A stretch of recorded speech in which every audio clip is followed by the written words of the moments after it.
তোমরা লক্ষ্য করো আমরা এখানে এই সেন্টেন্সগুলোর ভার্বগুলো কারেক্ট করব।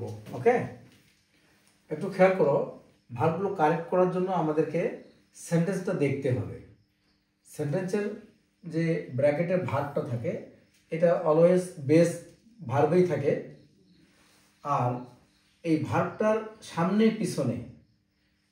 পিছনে কি দেখে আমরা ভার্বটার সঠিক ফর্মটা ব্যবহার করব। একটা ভার্বকে আমরা পাস্ট করব, পাস্ট পার্টিসিপল করব, আইএনজি ফর্ম দিয়ে করব, ভার্বটার এস ইএস করব। এটা কেন করব? ঠিক আছে, তো এটা আমরা অবশ্যই সেন্টেন্সটার সামনে পিছনে কিছু ওয়ার্ড দেখে আমরা সিদ্ধান্ত নেব যে আমরা আসলে কি নাকি বেস ভার্ব লিখবো। ঠিক আছে, তাহলে একটা ভার্বের সর্বোচ্চ 5টা ফর্ম আমরা লিখতে পারি। বেস ফর্ম, তারপরে past form, past participle form, ING form এবং এস ইএস ফর্ম। এখানে আসি, আমরা এখানে কোন ফর্মটা লিখবো। ঠিক আছে, তোমরা এখানে লক্ষ্য করো মে আছে, মে। তোমরা অলওয়েজ খেয়াল করবা যখন কোনো সেন্টেন্সে কি থাকবে, মে থাকবে। এই মেয়ের দলটা হচ্ছে মডাল অক্সিলারি। এগুলো কি কি? মে, তারপরে মাইট, তারপরে মাস্ট, মে মাইট। ঠিক আছে, এরপরে আমরা লিখবো শ্যাল, তারপরে শুড,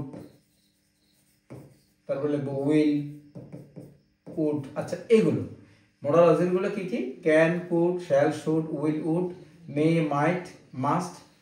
এই মডালগুলোর পরে আমরা যে ভার্বটা পাবো, এখানে কোনো চিন্তা ভাবনা ছাড়াই এই ভার্বটার বেস ফর্মটা ব্যবহার করব। না এটার আমরা পাস্ট ফর্ম লিখবো, না পাস্ট পার্টিসিপল লিখবো, না আইএনজি লিখবো, না এস ইএস লিখবো, কখনোই এগুলো লিখতে পারবো না। তাহলে এটা তো বেস ফর্ম, তাই না? ইন্ট্রোডিউস, তাহলে আমরা এখানে কি লিখবো? ইন্ট্রোডিউসেই লিখবো। এটাই লিখবো হুবহু। কেউ যদি ভুল করে তোমরা এর সঙ্গে আইএনজি লিখতে চাও, এর সঙ্গে এস ইএস লিখতে চাও, এর সঙ্গে এস ইএস পাস্ট ফর্ম লিখতে চাও, ইন্ট্রোডিউসড লিখতে চাও, তাহলে সেন্টেন্সটা তোমাদের ভুল হয়ে যাবে। Okay, may I introduce myself. Okay, আমরা দরজায় দাঁড়িয়ে বলি না may I come in sir? কি বলি? May I come in sir, এটা বলি, তাই না? এই যে মেয়ের পরে বেস ভার্ব। ওকে, তাহলে এখন আমরা পরের সেন্টেন্সটা দেখি। পরের সেন্টেন্সটাতে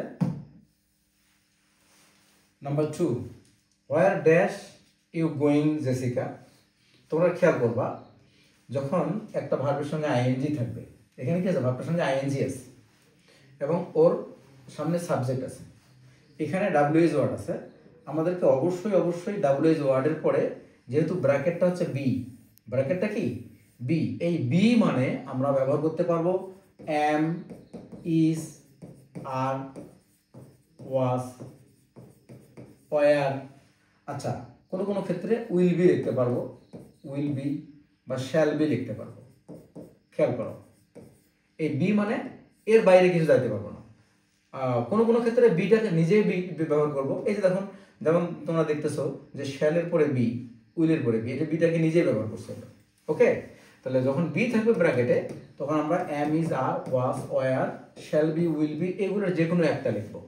ওকে, এখানে দেখো ইউ আছে, ইউ। তাহলে আমরা নর্মালি ইউ এর সঙ্গে কি এম হয় না কখনো, ইজ হয় না কখনো, ওয়াজ হয় না, ঠিক আছে, শ্যাল বি হয় না। তাহলে কি হচ্ছে? উইল বি হতে পারে, আর হতে পারে, ওয়ার হতে পারে। এখানে যেহেতু কি নাই, এখানে যদি কোনো টেন্স ইন্ডিকেটর নাই, তাহলে আমরা এগুলোর যে কোনো একটা, আমাদের কমন সেন্সে যে কোনো একটা ব্যবহার করতে পারবো। নর্মালি আমরা কি করি?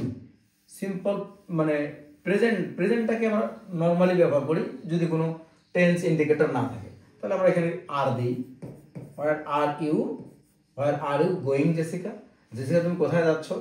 আমরা এরকমও প্রশ্ন করতে পারি, জেসিকা তুমি কোথায় যাচ্ছিলে? তখন বলবো আমরা হোয়ার ইউ গোয়িং। জেসিকা তুমি কোথায় যাইতে থাকবে? হোয়ার উইল ইউ, তখন বি হবে। সো এখানে আমাদের কি নাই, উইল বি শ্যাল বি দেওয়ার সুযোগ নেই। এখানে উইল বি তো একসঙ্গে হবে না, হোয়ার উইল বি ইউ এটা হয় না কখনো। ঠিক আছে, তাহলে হয় আর হবে, না হয় ওয়ার হবে, হয় আর না হয় ওয়ার। তবে আমাদের টেক্সটে কিন্তু ওয়ার নাই। টেক্সট বইয়ে যে ঘটনাটা দেওয়া আছে ক্লাস 5-এর বইয়ে আর আছে, আমরা আর ব্যবহার করবো। সেন্টেন্স হিসেবে ওয়ার ব্যবহার করলে কখনো ভুল হবে না। ওকে, তাহলে 8 দিলাম। আচ্ছা, এরপরে দেখো I am dash to Chittagong, ঠিক সেম কাহিনী এখানে। I am dash to Chittagong, এখানে ভার্বের সঙ্গে কি আছে? আইএনজি আছে, কারণ এখানে বি ভার্বটা আমাদেরকে ইউজ করতে হয়েছে, বি ভার্বটা। বাট এখানে বি ভার্ব আছে, ভার্বের সঙ্গে আইএনজি দেওয়া নেই। তাহলে কি হবে? বি ভার্ব থাকলে ওর পরে যখন ভার্বটা আমরা ব্যবহার করব, সাবজেক্টটা যদি অ্যাক্টিভ হয় তাহলে অবশ্যই ভার্বটার সঙ্গে আইএনজি ব্যবহার করবো। তো আই এম গোয়িং, কি হবে এখানে? I am going to Chattogram. Okay, ভিডিওটা ভালো লাগলে তোমরা অবশ্যই শেয়ার করবে, লাইক এবং কমেন্ট করবে। আল্লাহ হাফেজ।